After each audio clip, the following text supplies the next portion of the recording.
Hello everybody, happy Friday the 13th to everybody. And I have a contest entry tonight for Mr. Todd E Walnuts, a good buddy of mine who I've been following his channel now for a few months. And he's holding a contest. He's reached 100,000 views, and he wanted to hold a contest to give back to the community. And I just wanted to show my support here with a video. He asks two questions. One, he wanted to see a movie that you own the most editions of, and I figured I'd pick Friday the 13th, Part 3 here, since it's Friday the 13th today. And he also wanted to know what movie scared you the most growing up. So I'm going to start with that question here. Throw that there. This movie, The Wizard of Oz, I remember watching on cable TV back in the 80s when I was just a young kid. And I remember being petrified of it. And to be honest with you, I think it's still, the after effects of it have still bothered me today. Even though today, I mean, I watch the sickest of the sick today. But I still don't go back often to revisit this one. That's how much this one scarred me. I don't know. I've always had a thing, I think, with people in face paint, like, you know, like where you can't really tell who's behind there and stuff. And you know, I think that all stemmed from this movie. And it can be kind of traumatic, I guess, for a young kid. For one thing, the movie's rated G, which I think is not right. But, I mean, it starts out at the beginning where, you know, Dorothy is in a dispute with one of her neighbors about her dog, and her dog gets taken away from her because it did something like trespassed on this person's lawn or something. So she thinks that the lady's going to kill the dog or do something terrible to the dog. Then she goes inside her house. She's crying. A big storm comes, a tornado, rips the fucking house right out of the earth by the root, twirls up into the sky. You know, all of a sudden I'm thinking, oh my God, you know, is there a storm going to take my house away from me one day? She's all alone in a foreign land. Then, you know, the Wicked Witch shows up. You know, and this woman is just pure evil. I mean, the looks she gives in this movie. Every time she comes on, and I'm sure the music punctuates it, but it's just, you know, no villain in a movie has scared me more than the Wicked Witch of the West. I mean, you know, she's just got magic. I mean, she's not strong or anything. It's just weird, but, you know, it's just a trippy movie. Then they're going in the field towards the wizard's castle, and it's filled with like these drug-induced flowers that everyone starts dropping, you know, fainting on the way to the castle, and it's like it's just so much weird stuff in this movie, and that's why I've picked it for my scariest movie of all time. As crazy as that may be. Now I'm going to move over to Friday the 13th, Part 3. And I've got a bunch of editions here that I'm not going to spend a lot of time on because I know everyone's seen them all before. Sorry, I've got allergies going on. But let me see. The first thing here I got to show is this Friday the 13th box set of parts 1 through 8 with the mask inside. And I need to get a new one of these because mine, like, it came apart, like it popped open, split or whatever. I got some duct tape or whatever, some packing tape holding it together so it doesn't just blow out. That's a shame, as I really like this edition. It's one of my favorites. It's just so displayable. This is one of the first editions I had, which was the slim pack DVDs of the whole series. Inside this, I think this was the From Crystal Lake to Manhattan set. And I still pop that one on every now and then. I do whatever's closest to me is usually what I pop on. Got this Blu-ray set. I bought this used back when it first came out for $80 off of a seller on eBay who was selling it without the digital code and the patch for whatever reason. So I got a good deal on that. Now this thing is like skyrocketed in price because it's out of print. But before this came out, I had the original Blu-ray, which had Analgraph 3D, the red and blue glasses, which not everyone likes, and I can see why, because it makes the picture kind of purplish that you're looking at, and it washes out all the colors. And the 3D is not the best either. It's not the best way to show 3D.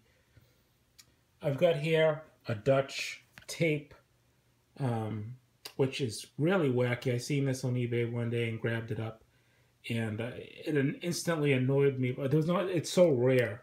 But the video store slapped a sticker right on the slip, right above Jason's mask there, and you can't get it off. I mean, I tried peeling it on the ends, and it just starts ripping the artwork. It's not even on the plastic that's outside it. It's like they slapped it right on the fucking cover art. But this is just a weird release. I mean, it's you know, you get some Dutch writing there, but that Friday the 13th is in English. It's just weird font to make it look like it's a foreign writing. And even on the side there, it's in English. Friday the 13th, Part 3 by CIC Video. There's the back of that. My camera's not really focusing. But yeah, pretty cool. I got a bunch of these yellow tapes from the Netherlands. Then I got this Waxwork Records vinyl LP, which is the blue and red discs to make it like the 3D glasses, and this is the lenticular cover. So my camera's not really picking it up. Still haven't cracked this one open. It's just so beautiful. I don't want to. I may just grab it, just the regular black disc edition to listen to. I don't know. I'm still debating on whether to pop this one open. It's just such a beautiful edition. Then I got this is another one of the most rare things. This is a Japan VHD, and this here was a competitor to the CED discs back in the day that we had over here. Over there, the company Victor produced a whole line of these VHDs, and not a lot of them, but I want to say there was about 12 of them were in field sequential 3D, which is the 3D that you're used to now in your 3D television sets. It's got, you have to wear shutter glasses that rapidly emit, like a strobe-like effect that makes the blurry picture, come together and pop out at you.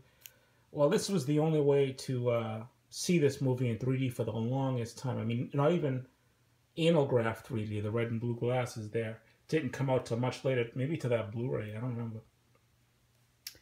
But this here, was, for a while, it was going for over $100 on eBay, just because of the rarity of it and having to import it from Japan. I got a great copy here that I picked up for $30. I felt like such a hail stealing it from the guy for $30, but no one wants it anymore.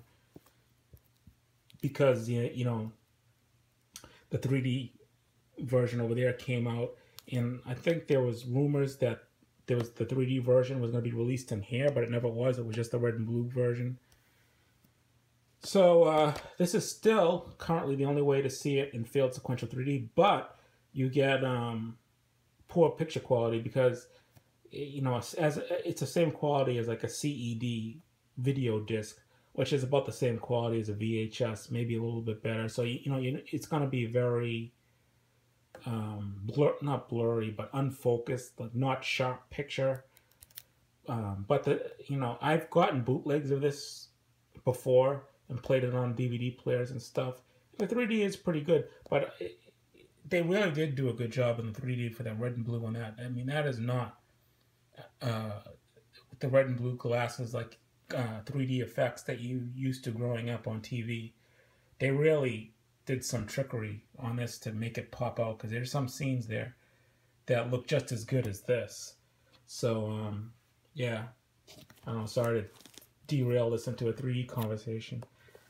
This is a homemade job by a company called Rotten Rentals. And it's the part 3.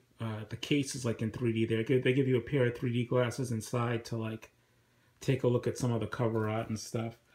And inside they just give you a bunch of goodies and like stickers and knickknacks and postcards and stuff. There's a look of what comes in, some trading cards. Not even Friday the 13th, just random stuff.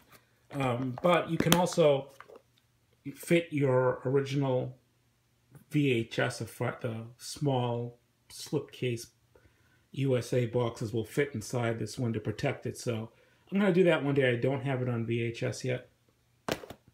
So there are my editions of Friday the 13th Part 3. And once again, I want to thank Todd E Walnuts for being a great friend and holding this contest. I like talking with him. I try and reach out to him every now and then.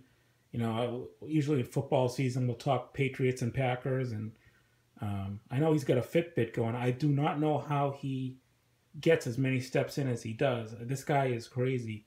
It's like I'm looking for someone who does about what I do. I average about 8,000 steps a day, which is pitiful, I know. So, but, you know, someone to challenge me, you know, someone who's doing 9,000, 10,000. Todd averages like, it seems like 14,000 a day. And one day it was like he had like 27,000 steps. I'm like, what the fuck? Did he walk to Boston or something from Wisconsin? And I don't know how he does it, but anyway, that's going to be my video. That's going to be my contest entry. Hope everyone's having a wonderful Friday the 13th, and I'll talk to you all later. Bye.